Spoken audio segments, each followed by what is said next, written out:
Gente, eu não sou o tipo de professora que fica lendo trechos do livro para vocês, ou que fica repetindo exatamente o que eu já indiquei como leitura. Eu tento colocar nas nossas aulas ao vivo e nas nossas videoaulas informações que talvez vocês não tenham acesso na leitura, informações complementares, aquilo que eu considero principal. Então, nem tudo que eu falo aqui na gravação, nem tudo que eu falo na aula ao vivo, necessariamente vai estar no livro de vocês, no capítulo. Então, é extremamente importante que vocês façam a leitura desse material, porque, de repente, eu não falo sobre alguma coisa que está lá, porque eu parto do pressuposto que você vai conseguir entender sozinho, e isso não aconteceu. E aí é necessário que você faça a leitura para que você me dê o feedback. Ó, Francilda, eu li lá o capítulo que tu indicou. Hoje a gente está com a indicação do capítulo 5, né, do livro de Direito Ambiental, do Fabiano, e você precisa me dizer se você leu e compreendeu, tá certo? Então, vamos trabalhando dessa forma, em parceria, né, em conjunto, para que o negócio possa funcionar. Pessoal, quando a gente fala, né, então, iniciando a partir desse momento, oficialmente, a nossa conversa. Então, como eu disse para vocês, olha aqui a lista, né, ela é bem grandinha, de princípios. Alguns autores, eles falam, inclusive, em um excesso de princípios no direito ambiental. Mas eu falo já sobre isso, vamos começar do começo. Quando a gente fala sobre princípios, pessoal, nós sabemos que nós estamos falando de um tipo de norma jurídica. Infelizmente, em razão da nossa herança positivista, ainda é muito comum que alguns autores, e profissionais do direito, no geral, né, quando usam a expressão norma jurídica, estão se referindo apenas à lei. Então, isso é uma visão muito reducionista de norma, é fruto da nossa herança positivista, e sabemos que não corresponde à realidade. Norma jurídica, né, nós sabemos que corresponde à legislação, aos princípios, à doutrina, à jurisprudência, aos costumes gerais do direito. Então, quando a gente está estudando princípios do direito ambiental, nós estamos estudando normas jurídicas específicas do direito ambiental. E no caso do direito ambiental, como eu disse para vocês, que não existe um código, não é uma disciplina que está bem sistematizada, existe muita legislação esparsa, são muitas leis ambientais, elas inclusive estão espalhadas em ramos diferentes do direito, né? Tem coisa de direito ambiental que está lá no direito civil, por exemplo, a uso capião especial urbana. A gente estuda no direito civil, mas isso tem total relação com o direito ambiental, é um instrumento de direito ambiental. A gente estuda, por exemplo, a desapropriação para fins urbanísticos, para garantir a saudável qualidade de vida do meio ambiente artificial, e isso a gente não estuda propriamente no direito ambiental, a gente estuda lá no direito urbanístico, dentro de uma legislação específica de 2001, que é o Estatuto da Cidade. Então, estudar direito ambiental acaba sendo um desafio complexo por conta dessa grande quantidade de legislações espalhadas, muitas vezes em outros ramos do direito, inclusive, né, que vão impactar o direito ambiental. São legislações de décadas muito diferentes, a gente trabalha com legislação dos anos 80, trabalha com legislação de 2012, de 2001, então isso tudo impacta para que a gente consiga interpretar o direito ambiental de forma sistêmica, né, para que a gente consiga fazer desse emaranhado de leis, de políticas públicas dispersas aí pelo tempo e espaço, para que a gente consiga tornar um todo unificado, coerente, coeso, que faça sentido. E aí esse papel dos princípios é fundamental para essa função, para que o direito ambiental seja um ramo do direito coeso, coerente, né, tem liga, embora a legislação seja dos anos 80 e essa outra seja dos anos 2000, a gente consegue uni-las e fazer com que elas fiquem coerentemente ligadas a partir da interpretação que nós damos a elas, que seja no mesmo sentido, usando a mesma linha de raciocínio. E essa linha de raciocínio vai ser dada pelos princípios. Então, nós sabemos que os princípios são as normas que compreendem ali os valores mais elevados, né, daquele ramo do direito, que nos compreende, que nos permite compreender o fim precípuo das normas que permeiam essa disciplina. Então, quando a gente está estudando princípios do direito ambiental, nós estamos estudando, portanto, os principais valores que orientam a interpretação do direito para que a gente possa garantir a proteção do meio ambiente, sabendo que a gente não está falando apenas de meio ambiente natural, mas que a gente está trabalhando naquela proposta multidimensional, complexa de meio ambiente. Muito bem. O primeiro princípio que a gente vai trabalhar aqui é o princípio do meio ambiente ecologicamente equilibrado. Como a gente viu na aula de terça, esse princípio, ele está positivado de forma expressa no caput do artigo 225 da Constituição Federal de 88. O direito ao meio ambiente ecologicamente equilibrado é basicamente o direito à rigidez e à salubridade em todos os ambientes. Um ambiente ecologicamente equilibrado é aquele que permite a dignidade do sujeito humano, permite o desenvolvimento das nossas potencialidades, porque nós estamos inseridos em um ambiente, seja ele o ambiente cultural, seja ele o ambiente do trabalho, seja o natural, seja o artificial, em que existe salubridade, existe respeito à dignidade, existe respeito à diversidade, existe garantia de não poluição, existe garantia de saúde e de desenvolvimento do sujeito humano. Então, o meio ambiente ecologicamente equilibrado é condição sine qua non para que a gente possa garantir a dignidade da pessoa humana. Nós só temos condição de desenvolver as nossas potencialidades, de nos desenvolvermos enquanto sujeitos humanos, de termos, portanto, a nossa dignidade garantida, se o meio em que nós estamos inseridos é saudável, é equilibrado. E esse equilíbrio é basicamente a garantia de direitos fundamentais, ok? O princípio da proteção, pessoal, para muitos autores, como por exemplo Edson Milaret, ele é considerado o pai, o guarda-chuva, é o princípio maior do direito ambiental. É como se todos os outros princípios nascessem ou decorressem dele. Como nós precisamos proteger o meio ambiente, essa proteção, seja com um intuito preservacionista ou conservacionista, né, como a gente viu na aula de terça, mas, enfim, como nós precisamos cuidar desse meio ambiente, nós precisamos, portanto, realizar diversas ações ou precisamos deixar de realizar ações para garantia desse equilíbrio, né, para garantia dessa salubridade, dessa rigidez desse meio ambiente. Ou seja, nós precisamos ter proteção para com o mesmo. Para garantir a proteção, então a gente vai ter prevenção, a gente vai ter precaução, a gente vai garantir as gerações atuais e futuras, a gente vai obedecer o limite dos recursos e por aí vai. Então, a proteção seria esse princípio maior, mãe de todos os demais princípios, que nos remete ao dever do cuidado com o meio ambiente, em qualquer das suas dimensões. E esse cuidado está diretamente ligado à questão antropocêntrica de que, se esse meio ambiente não for devidamente cuidado, protegido, nós certamente colocaremos em risco a vida humana e a qualidade dessa vida humana. Então, para que nós possamos viver com segurança, com qualidade, com bem-estar, nós devemos proteger. Então, nisso consiste o princípio da proteção.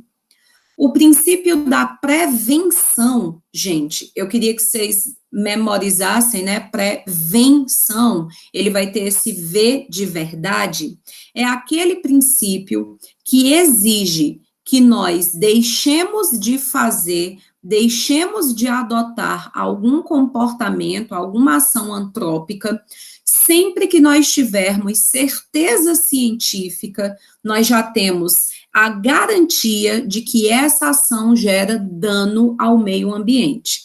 Então, o princípio da prevenção, ele já vinha sendo discutido desde os anos 70, né, desde a Conferência de Estocolmo, ele está presente de forma expressa na Constituição Federal de 88, né? A gente, quando estudar terça-feira, se der tempo, os incisos do artigo 225, nós vamos ver que nós temos 2 incisos que fazem referência à prevenção, não trazendo de forma expressa o nome do princípio, mas garantindo esse papel de que, quando nós tivermos atividades potencialmente poluidoras ou poluidoras, nós precisamos nos abster da realização das mesmas.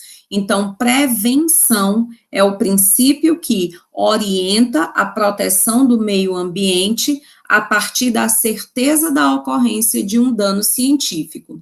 Por exemplo, a atividade de mineração, ela só vai poder acontecer obedecendo a requisitos muito específicos da legislação ambiental.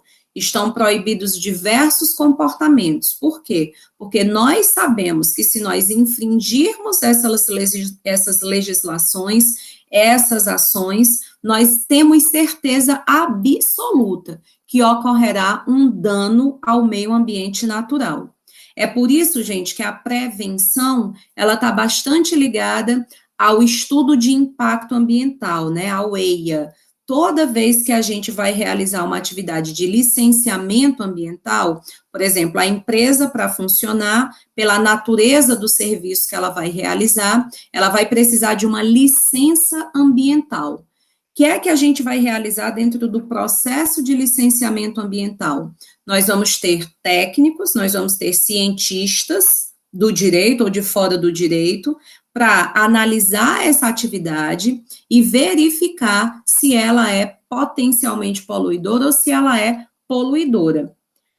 E a gente faz isso por meio da prevenção, porque a gente estuda, a gente aplica a técnica, o conhecimento científico, e a gente tem a resposta se ela é poluidora ou não. Se ela for poluidora ou potencialmente poluidora, talvez ela se torne proibida, ou então ela se torne permitida, né? Você tem a licença ambiental, mas você vai precisar obedecer diversos requisitos para que essa poluição, que nós já temos certeza que pode acontecer, ela acabe não acontecendo. Por exemplo, né, ainda trazendo esse exemplo aí da mineração, a gente saber que existe o risco de, nessa atividade, haver a contaminação do solo, dos lençóis freáticos com mercúrio.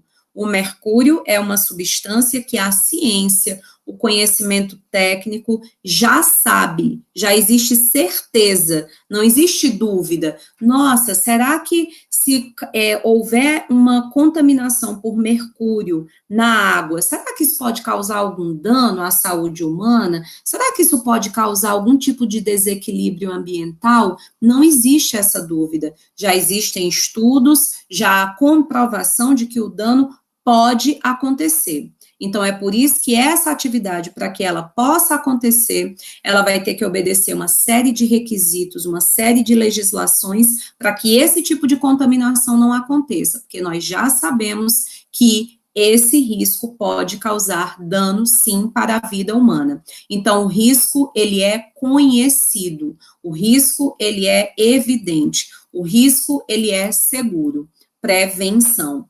A precaução, que é um princípio que vai nascer somente nos anos 90 do século 20, né, mais precisamente na Rio 92, é um princípio que nós não temos aí a certeza do dano, né, nós não temos ainda a garantia de que esse produto, esse serviço, ele pode trazer algum dano. Existe incerteza. Por exemplo, existe uma parte da classe médica que acredita que pode causar dano à saúde e uma outra parte da classe médica realizando estudos e conseguindo também demonstrar que esses danos não existem. Então, é uma situação ainda de incerteza, né? É apenas uma probabilidade, mas não há verdade científica consolidada a respeito da questão.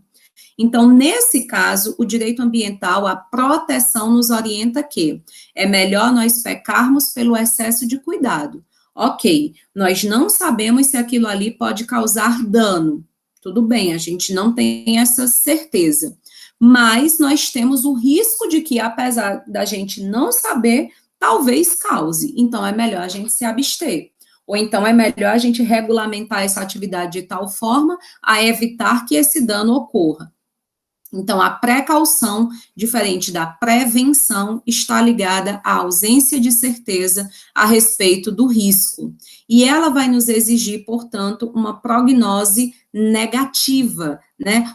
Uma inversão do ônus da prova, né, gente? O que seria essa prognose, né, negativa no caso do princípio da precaução? Então, eu sei que é um nomezinho, às vezes, meio esquisito, né, diferente, mas é no sentido de que, quando não há pesquisas, quando não há dados, informações, objetivos sobre quais são os potenciais do risco daquela situação para a saúde humana, a gente ainda não tem, de repente, ainda instrumento técnico para conseguir medir, para conseguir verificar quais seriam os danos que poderiam ser causados. Então, a gente precisa agir com cautela, a gente precisa agir com prudência. Talvez seja melhor a gente não realizar aquela atividade. Então, nisso consiste, né, essa ideia dessa prognose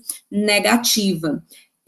E essa inversão do ônus da prova é porque, gente, quem vai precisar provar que a sua atividade, ela de fato não vai poder trazer riscos à sociedade, ao meio ambiente, é o empreendedor, é o sujeito que a realiza. Então, a obrigação de provar, né, passa a ser, no direito ambiental, do sujeito, a gente já parte do pressuposto de que é poluidora ou potencialmente poluidora, e caberá a ele provar que, na verdade, não é bem assim, ou então que mas que é possível dessa atividade ser desenvolvida a partir da aplicação da prevenção e da precaução.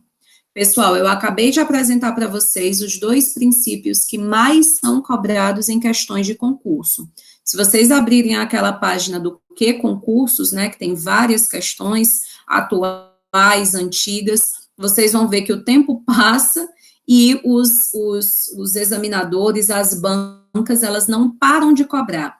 As questões, elas normalmente envolvem prevenção e precaução, tentando gerar dúvidas aí no candidato, para que ele fique, né, aí sem confuso, na dúvida. Então, não quero que aconteça isso com vocês, quero que fique bem clara essa diferença de prevenção, risco conhecido, risco que a ciência já é capaz de saber, de conhecer, e precaução, risco desconhecido, risco que ainda existe controvérsia científica, por exemplo, a ingestão de alimentos transgênicos. Isso é uma questão extremamente polêmica ainda. Não há uma certeza se causa dano, não há uma certeza se não se causa dano. Então, é preciso ter cautela, ter prudência com relação a isso. Isso é precaução ou prevenção? É precaução pela ausência de certeza. O capítulo do livro que eu deixei indicado para vocês, o capítulo 5, ao final, ele traz uma bateria de questões de concurso, tanto objetivas quanto questões abertas, de nível de magistratura e Ministério Público. Se vocês tiverem a oportunidade de não somente fazer a leitura, mas tentar responder aquelas questões, eu acho que é um ótimo termômetro para que você perceba se está conseguindo compreender ou não.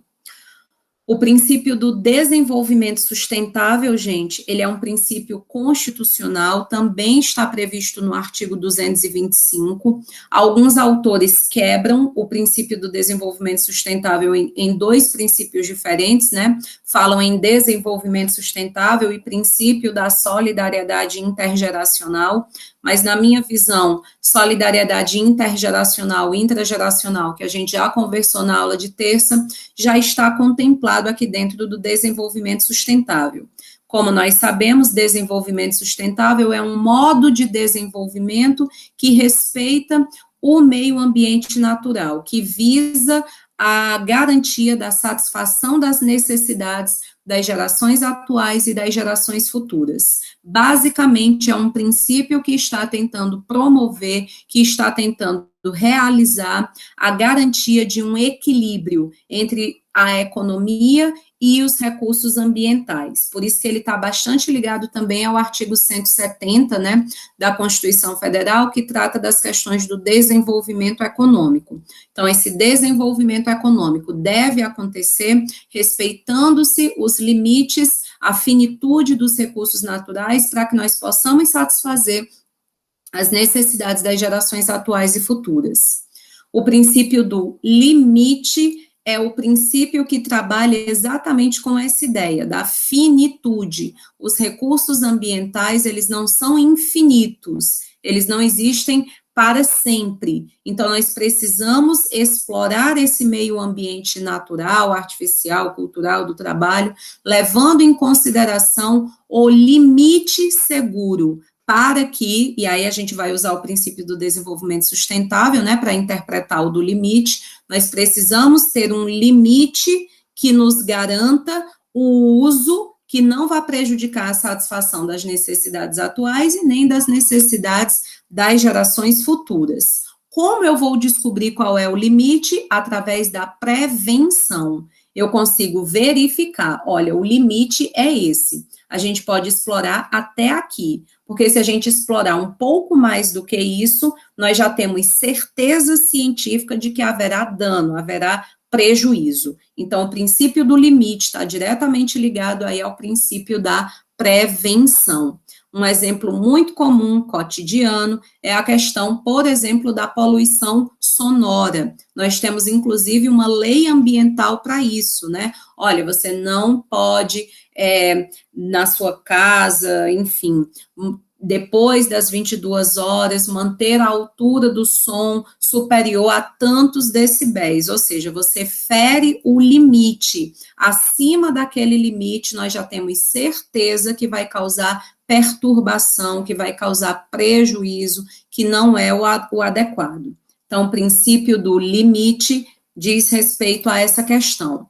Princípio da participação popular, ou participação comunitária, ou simplesmente participação, vocês vão encontrar com diversas nomenclaturas, a depender do autor a que vocês estejam filiados. É o princípio que garante que, embora o meio ambiente, a proteção desse meio ambiente seja dever do Estado, a sociedade, os cidadãos, todos, eles devem participar desse processo de proteção ambiental, seja fiscalizando as ações do poder público, verificando se de fato o poder público está cumprindo o seu dever, seja opinando nas políticas públicas, por exemplo, para a realização de alguns licenciamentos ambientais, é possível a realização de audiências públicas, para que as pessoas das comunidades locais elas sejam ouvidas e manifestem a sua opinião, se gostariam ou não gostariam que essa atividade ocorresse, recebesse a licença. Então, isso é fruto do princípio da participação. Né? Então, a participação é esse direito e esse dever que todos nós temos de fiscalizar as ações do Estado, de acompanhar e de sermos protagonistas de ações de proteção ambiental. Eu tenho respeito pela limpeza da minha cidade, eu separo, eu faço coleta seletiva do meu lixo, eu tenho respeito, né, nas minhas relações de trabalho, eu não picho, eu não sujo, enfim. Então, eu consumo alimentos orgânicos, eu estou inserida nesse contexto aí do cuidado, da proteção. O princípio da função socioambiental da propriedade, que vocês já estudam no direito civil, já estudam no direito administrativo, estudam no direito urbanístico, também aparece aqui no direito ambiental. O direito de propriedade não é absoluto, é um direito que está lá na primeira geração de direitos fundamentais. O direito ao meio ambiente ecologicamente equilibrado, como a gente disse na terça, está na terceira geração de direitos fundamentais, são aqueles direitos difusos, a gente não tem como definir de quem é a titularidade, então, portanto, eu não posso usar dessa minha propriedade, usar, gozar, dispor dessa minha propriedade, sem o respeito a essa coletividade. Porque quem é o dono do meio ambiente? Quem é o titular desse direito? É impossível de se determinar, é um direito difuso. Então, se é um direito difuso, mesmo eu sendo proprietário dessa propriedade aqui urbana ou rural, eu preciso tratá-la com o respeito social que ela merece. É por isso que no direito urbanístico a gente pode prever, por exemplo, a desapropriação de um imóvel que não está cumprindo a sua função socioambiental. É por isso que a gente pode, de repente, aplicar um IPTU progressivo no tempo, porque aquela propriedade não está cumprindo sua função socioambiental. É por isso que, quando a gente for estudar o Código Florestal, você tem aí uma grande propriedade rural, mas você é obrigado a separar uma porcentagem, uma parcela dessa terra, em que você não vai poder plantar, criar animal, ela tem que ficar intocada, né? Para que a gente possa garantir a preservação do meio ambiente. Então, essas restrições no direito de propriedade são fruto do princípio da função socioambiental, que é basicamente aquele que diz que a propriedade, ela é um direito fundamental de primeira geração, mas que tem que ser exercido levando em consideração o bem-estar de toda a coletividade. Não estamos tratando de um direito fundamental absoluto.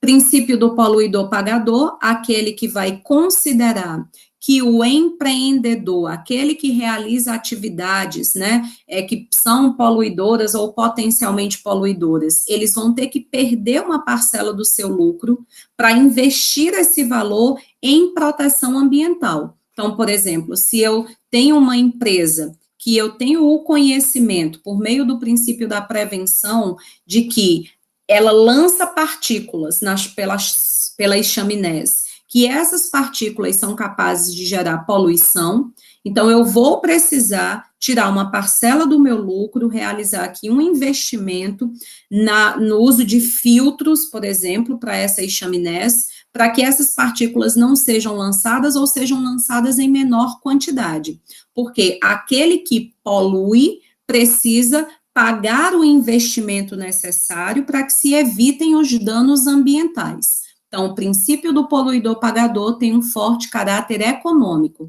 Não é que a gente está pagando para ter o direito de poluir, mas é o contrário disso. A gente realiza uma atividade, ela é poluidora ou potencialmente poluidora. Eu vou precisar fazer os investimentos econômicos necessários, diminuindo aqui do meu próprio lucro, né, para investir em tecnologias, em ações que sejam capazes de minimizar os efeitos negativos dessa minha atividade.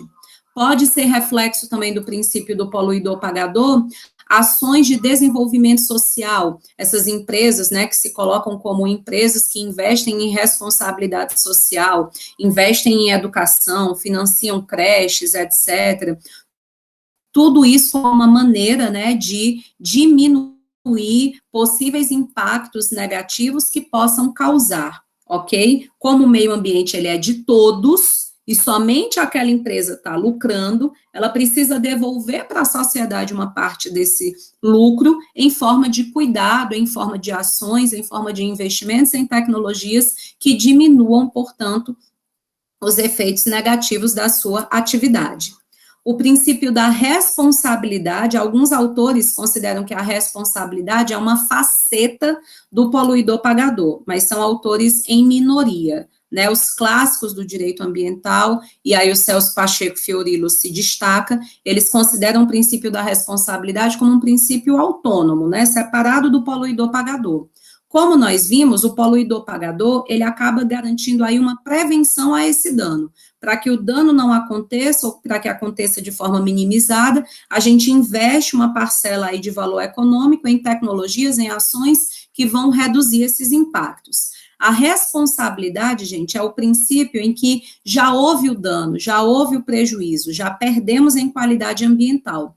E agora precisamos reparar, seja do ponto de vista civil, administrativo ou penal. Esse princípio da responsabilidade está expresso em um dos incisos do artigo 225, como a gente vai ver na nossa aula ao vivo. Então, o princípio da responsabilidade é o fato de que nós poderemos responsabilizar civil, penal e administrativamente aqueles que cometem ilícitos ambientais.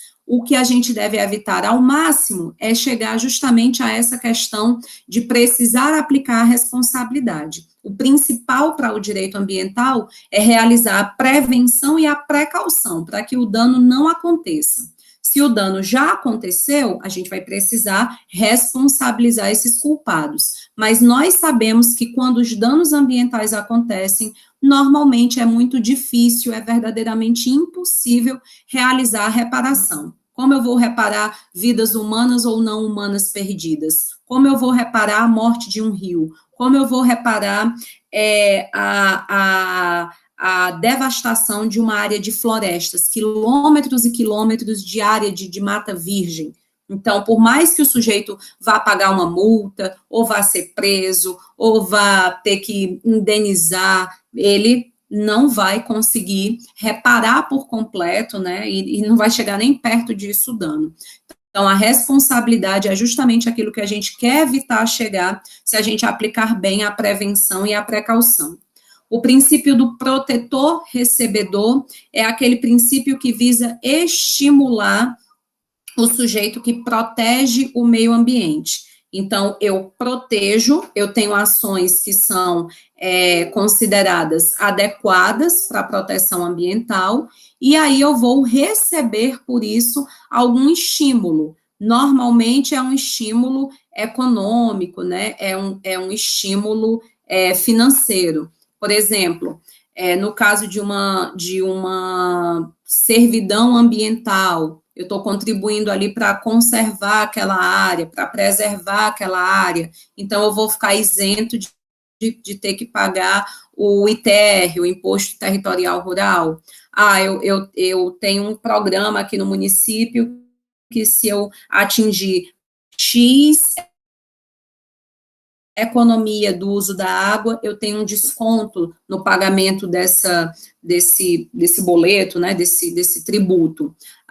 Eu não vou precisar pagar ITR, sobre o Imposto Territorial Rural, sobre aquelas reservas particulares do patrimônio natural, reserva legal, área de preservação permanente. Então, é como se fosse uma bonificação. Se eu estou realizando uma ação de proteção, então eu tenho o direito de receber um estímulo, um incentivo por essa minha ação.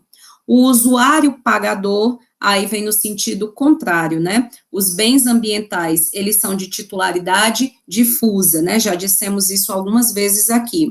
Mas muitos desses bens ambientais, eles são tratados como bens econômicos. O uso da água, por exemplo, né? Então, a gente precisa pagar. É um bem ambiental, faz parte do meio ambiente natural, mas a gente precisa pagar para garantir que ele não vai ser utilizado de forma irresponsável, exacerbada, para garantir que vão ser realizadas ações para a preservação da qualidade desse bem. Então, a gente acaba pagando algum tributo para que a gente possa, né, utilizar o bem. Isso acontece, por exemplo, quando a gente, como Angra dos Reis, né, lugares de turismo ecológico sustentável, você tem taxas ali, né, ambientais em restaurantes, em bares, para circular em determinadas áreas de praia, e esse pagamento é porque eu estou utilizando desse bem ambiental, e aí eu estou pagando para que esse uso não se dê de forma irresponsável, que extrapole o limite, e que possa também financiar ações de proteção de cuidado ambiental.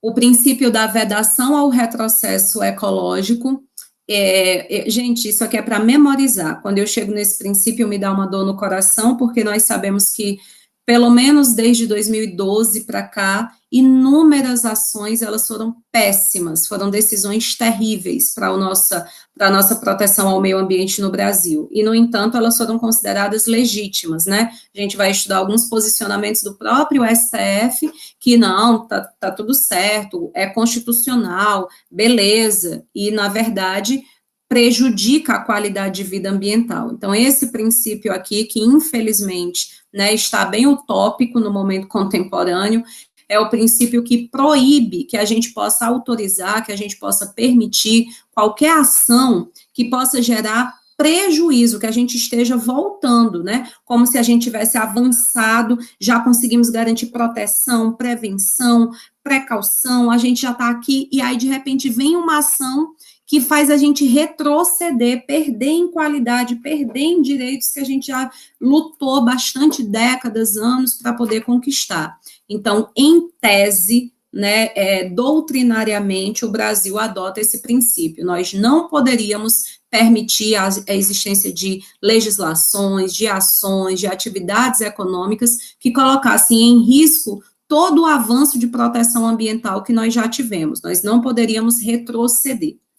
Princípio da educação ambiental, que a gente vai estudar a lei, né, daqui a algumas semanas, lá para meados do mês de abril, é o princípio que garante que todos, né, tanto em âmbito de educação formal como não formal, devem ter acesso a uma educação capaz de gerar o cuidado, o respeito com o meio ambiente nas suas diversas dimensões, é o direito de nós termos a formação da consciência ambiental nos diversos espaços da família, da igreja, da escola, de todas as instituições, para formar sujeitos que tenham consciência da importância da qualidade de vida ambiental. Quando a gente estudar a lei de educação ambiental, nós vamos ver como isso se dá tanto na educação formal quanto não formal. O princípio da cooperação, né, que diz respeito, alguns autores chamam de cooperação entre os povos, outros somente cooperação, é o princípio que diz que os países, eles devem cooperar, todos os povos do mundo, eles devem cooperar no sentido de promover proteção ambiental. Por quê, gente? E a pandemia do novo coronavírus deixou isso extremamente evidente. Um dano ambiental, um prejuízo ambiental que aconteça do outro lado do mundo pode me impactar diretamente, porque o meio ambiente não encontra limites, né? Como a gente falou, essa divisão em dimensões, separar em pedaços, isso é meramente teórico para facilitar o estudo, facilitar a compreensão, mas a gente não tem como dividir. Então, um problema ambiental que acontece nos Estados Unidos impacta na qualidade de vida do Brasil, de qualquer país da Europa, né? Foi uma cidadezinha na China em que começou essa pandemia do novo coronavírus, né? Esse prejuízo à sadia qualidade de vida. E hoje a gente tem o mundo inteiro sofrendo as consequências disso. As preocupações com as queimadas da Amazônia, né? A ideia de que o prejuízo, caso a floresta seja dizimada, destruída, não se restringe ao Brasil. É o mundo inteiro que vai sofrer com o desequilíbrio ambiental, por isso provocado. É a nossa preocupação aqui no Brasil com o derretimento das geleiras lá no Ártico, embora esteja muito distante da nossa realidade, mas a gente saber que a nossa temperatura, o nosso clima, poderá ser afetado em razão disso. Então, os povos devem cooperar para garantir essa proteção ambiental. O princípio da natureza pública da proteção ambiental, eu acredito que ficou claro na aula de terça, né, quando a gente diz que é dever do Estado, o direito ao meio ambiente equilibrado é um direito fundamental, o Estado tem o dever de promover ações, políticas públicas, legislações para garantir essa proteção ambiental, obviamente isso não exime o nosso cuidado, mas existe uma natureza pública no direito ambiental. Princípio do progresso ecológico, a ideia de que nós devemos sempre avançar, sempre estar garantindo a amplitude da proteção ao meio ambiente, seja de forma preservacionista, seja de forma conservacionista. Mas a gente não pode nunca achar que já fez o suficiente, que já está protegido demais, porque nós sabemos que quando ocorrem os danos, os prejuízos são incomensuráveis e muitas vezes impossíveis de serem recuperados. Então, por isso a gente deve estar sempre trabalhando para avançar a proteção. E o princípio da informação é o princípio que nos garante acesso a informações ambientais. Eu tenho direito à informação nos rótulos dos produtos que eu consumo, para eu saber se ali, na verdade, eu não posso estar colocando a vida do planeta, a vida da minha família, a minha vida em risco, né? Eu tenho direito de ter informações por meio da mídia, na escola, na universidade, nos debates que permeiam, por exemplo, a Igreja Católica, o Papa, né, produziu uma encíclica, um documento que orienta, né,